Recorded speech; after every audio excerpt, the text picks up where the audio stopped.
और क्या होगा? बोले राम नाम के प्रभाव से आप में पात्रता नहीं है, योग्यता बिल्कुल नहीं है, पढ़े लिखे ही नहीं, समझ ही नहीं है।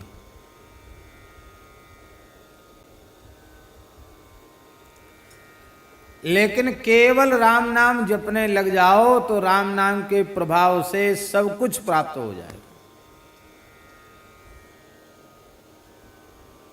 हमारे महाराज जी सुनाते थे, पहाड़ी बाबा महाराज, खाक चौक में एक महात्मा थे, बहुत पुरानी बात है, उनका नाम दामोदर दास जी था, हमने उनको नहीं देखा। तो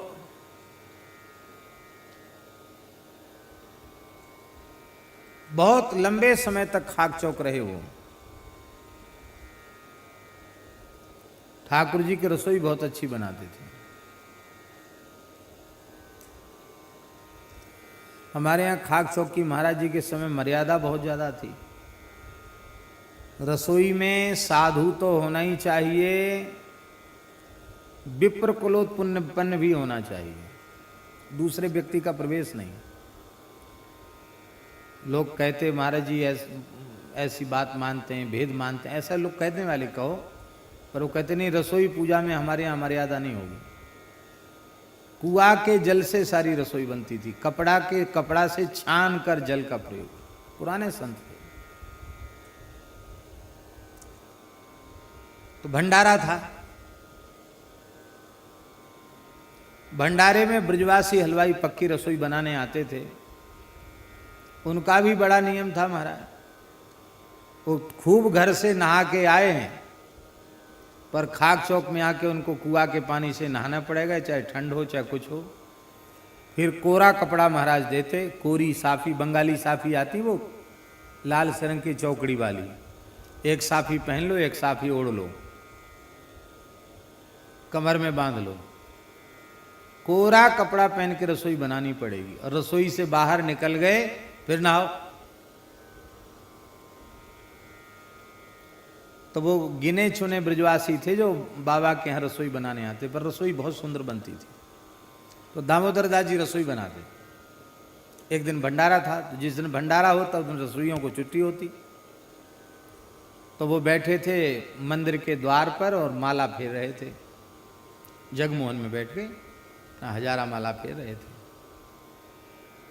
महाराज जी ने पूछा, दामोदर दास? हाँ महाराज। देख घड़ी में कितना बज गया, बड़ी घड़ी थी पुरानी, कितना बज गया। वे ऐसे महात्मा थे कि हम समझते हैं 35-40 साल लगातार एक आसन से रह गए वो वहाँ। उन्होंने अब तक घड़ी कैसी होती है, घड़ी में कैसे बजता है, आज तक सोचने का उनको सोचे ही नहीं उन्होंने। अब महाराज जी ने आज नई बात पूछ दी, दामोदर दास देख घड़ी में कितना बज गया। बूढ़े थे, ऐसे हाथ करके बोले, हो महाराज हो नाव जानत, देहाती भाषा बोलते थे, हो नाव जानत महाराज, छोटी सुई बड़े सुई से 4 अंगुल दूर है, अब हिसाब आप लगा लो। छोटी सुई से बड़ी सुई 4 अंगुल दूर है, आप हिसाब लगा लो।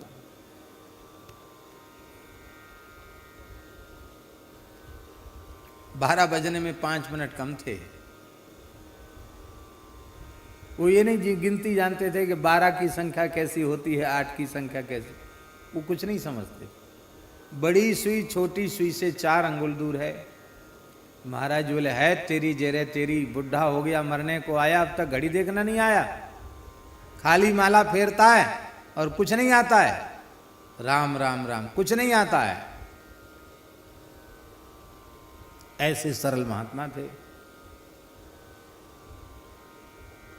महाराज जी बोले, दामोदर दास बैसाख की विदाई कब करोगे? महीना की विदाई होती थी महाराज के यहाँ, कढ़ी पकौड़ी बन के तब महीना की विदाई होती थी। बैसाख की पूर्णिमा थी, कढ़ी पकौड़ी, कढ़ी छोंक दी उन्होंने, पकौड़ी बना दी और बस अब अपने बैठ गए भजन करने। मंदिर में भोग उसर गया, गए पंगत तो कर ले। महाराज भजन करते करते भगवत धाम चले गए।